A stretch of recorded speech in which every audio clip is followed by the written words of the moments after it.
Assalamualaikum warahmatullahi wabarakatuh. Perkenalkan, nama saya Wahjianti dengan NPM 2140703025, jurusan S1 Keperawatan Lokal A1.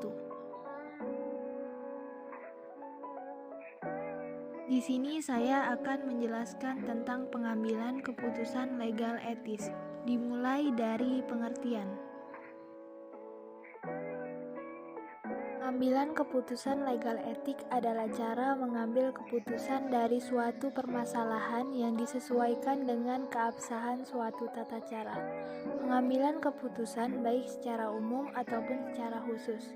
Menurut Sumijatun tahun 2009 dikatakan bahwa pembuatan keputusan selalu dihubungkan dengan suatu masalah atau suatu kesulitan. Dalam arti, keputusan dan penerapannya diharapkan akan menjawab persoalan atau menyelesaikan konflik.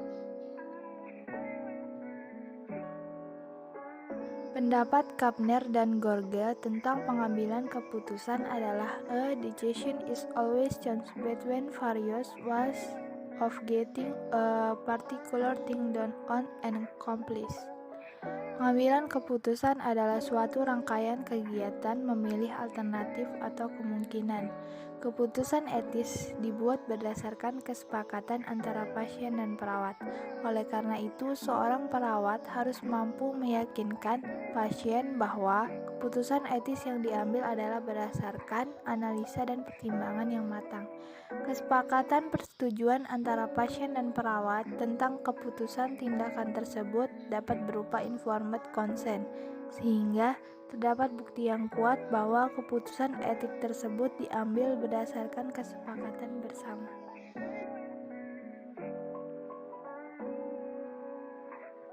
Dalam setiap pengambilan keputusan etis, peran perawat adalah sebagai konselor dan advokat. Artinya, perawat harus memberikan informasi tentang kondisi dan situasi yang terjadi, dengan melibatkan pasien dan keluarga dalam proses pengambilan keputusan. Sebagai advokat, berarti perawat melindungi hak pasien untuk mendapatkan perawatan yang menguntungkan dan tidak merugikan. Menurut Sumijatun tahun 2009 dikatakan bahwa praktik keperawatan melibatkan interaksi yang kompleks antara nilai individu, sosial, dan politik, serta hubungan dengan masyarakat tertentu. Sebagai dampaknya, perawat sering mengalami situasi yang berlawanan dengan hati nuraninya. Meskipun demikian, perawat tetap akan menjaga kewajibannya sebagai pemberi pelayanan kesehatan yang tentunya tidak bersifat kemanusiaan. Dalam membuat keputusan, perawat akan berpegang teguh pada pola pikir rasional serta tanggung jawab moral dengan menetapkan prinsip etik dan hukum yang berlaku.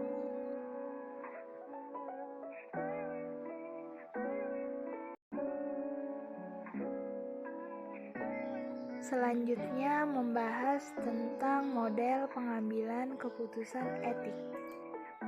Menurut Kozier DKK tahun 2008, yang pertama, mengidentifikasi fakta dan situasi spesifik. Yang kedua, menerapkan prinsip dan teori etika keperawatan. Yang ketiga, mengacu kepada kode etik keperawatan.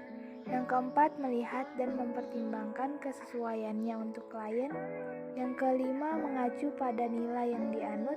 Yang keenam, mempertimbangkan faktor lain seperti nilai, kultur, harapan, komitmen, penggunaan waktu, kurangnya pengalaman, ketidaktahuan atau kecemasan terhadap hukum, dan adanya loyalitas terhadap publik.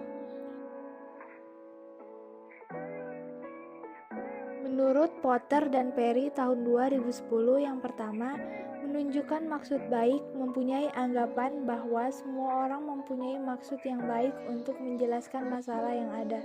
Yang kedua, mengidentifikasi semua orang penting, menganggap bahwa semua orang yang terlibat dalam proses pengambilan keputusan merupakan orang penting dan perlu didengar pendapatnya.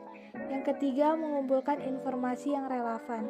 Informasi yang relevan meliputi data tentang pilihan klien, sistem keluarga, diagnosis dan prognosis medis, pertimbangan sosial, dan dukungan lingkungan.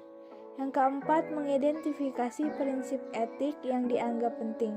Yang kelima, mengusulkan tindakan alternatif. Yang keenam, melakukan tindakan terpilih.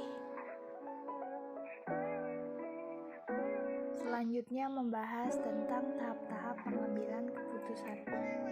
Tahap-tahap pengambilan keputusan ada 6. Yang pertama, mengidentifikasi masalah. Yang kedua, mengumpulkan data masalah. Yang ketiga, mengidentifikasi semua pilihan atau alternatif. Yang keempat, memikirkan masalah etis secara berkesinambungan. Yang kelima, membuat keputusan. Yang keenam, melakukan tindakan, mengkaji keputusan, dan hasil evaluasi tindakan.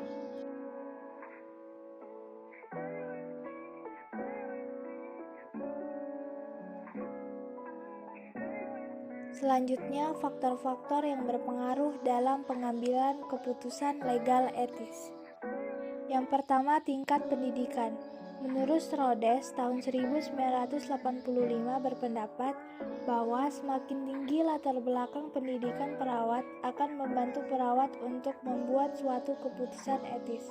Salah satu tujuan dan program pendidikan tinggi bagi perawat adalah meningkatkan keahlian kognitif dan kemampuan membuat keputusan. Menurut Pardue tahun 1987. Yang kedua, pengalaman. Perawat yang sedang menjalani studi tingkat sarjana menunjukkan bahwa pengalaman yang lalu dalam menangani masalah-masalah etika atau dilema etik dalam asuhan keperawatan dapat membantu proses pembuatan keputusan yang beretika. Oleh karena itu, penggalian pengalaman lalu yang lain dari pengalaman keperawatan secara umum memungkinkan pendekatan yang lebih relevan.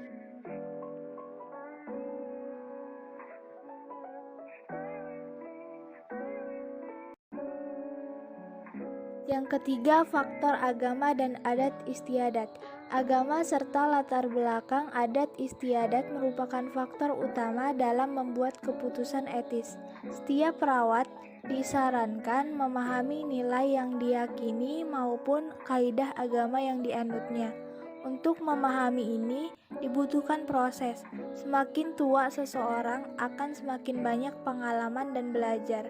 Mereka akan lebih mengenal siapa dirinya dan nilai yang dimilikinya. Yang keempat, komisi etik. Komisi etik keperawatan memberi forum bagi perawat untuk berbagi perhatian dan mencari solusi pada saat mereka mengalami dilema etik yang tidak dijelaskan oleh Dewan Etik Kelembagaan.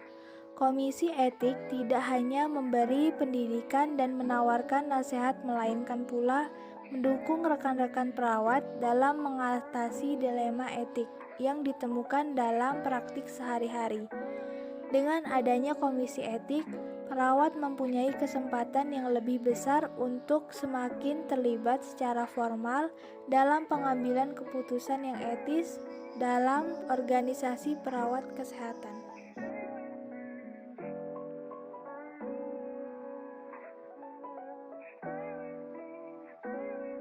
Yang kelima, faktor ilmu pengetahuan dan teknologi. Kemajuan di bidang kesehatan telah mampu meningkatkan kualitas hidup serta mampu memperpanjang usia manusia dengan ditemukannya berbagai mesin mekanik kesehatan, cara prosedur baru, dan bahan atau obat baru. Misalnya klien dengan gangguan ginjal yang dapat memperpanjang usianya berkat adanya mesin hemodialisis. Wanita yang mengalami kesulitan hamil dapat dibantu dengan inseminasi. Kemajuan ini menimbulkan pertanyaan yang berhubungan dengan etika. Yang keenam, faktor legislasi dan keputusan yuridis. Perubahan sosial dan legislasi secara konstan saling berkaitan. Setiap perubahan sosial atau legislasi menyebabkan timbulnya suatu tindakan yang merupakan reaksi perubahan tersebut. Legislasi merupakan jaminan tindakan menuntut hukum sehingga orang yang bertindak tidak sesuai hukum dapat menimbulkan suatu konflik.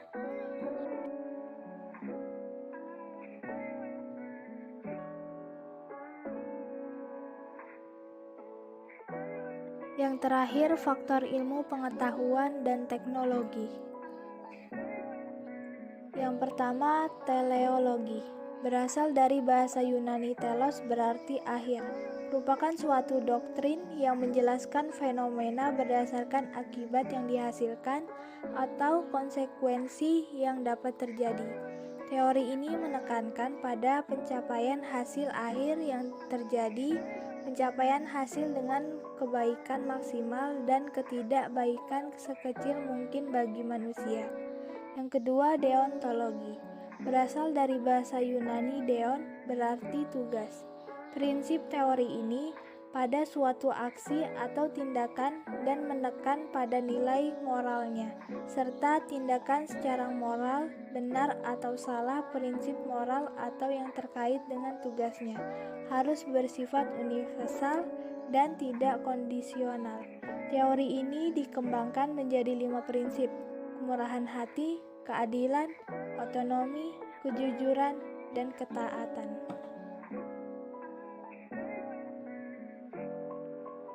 Sekian penjelasan dari saya, kurang dan lebihnya mohon dimaafkan. Wassalamualaikum warahmatullahi wabarakatuh.